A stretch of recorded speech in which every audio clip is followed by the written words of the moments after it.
ఉండేవారు. ఒకప్పుడు తులసీదాస్ గారు గంగ ఒడ్డున నిలబడి ఉన్నారు.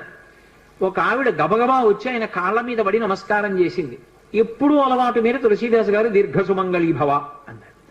అయ్యా, నన్ను దీర్ఘసుమంగళీ భవ అంటున్నారు, నా భర్త మరణించాడు, అదిగో చితి మీద పడుకోబెడుతున్నారు దహన సంస్కారానికి. మీ నోట వంట వచ్చిన మాట అబద్ధం కాకూడదు అందావిడ. నా నోట రావడం ఏమిటమ్మా, రాముడు పలికించాడు. ఆయన వెంటనే అక్కడికి వెళ్ళి ఆ కమండలంలో నీళ్లు తీసి ఆ శవం మీద చల్లి రామనామని చెప్పారు. చటుక్కున లేచి కూర్చున్నాడు.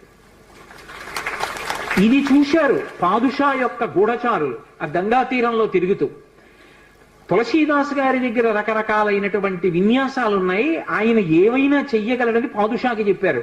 పాదుషా తులసీదాస్ని పిలిపించారు. పిలిపించి నువ్వేమిటో చచ్చిపోయిన వాడిని బతికించావుట, ఏవి కొన్నటువంటి వింత చేష్టితములు చెయ్యన్నారు.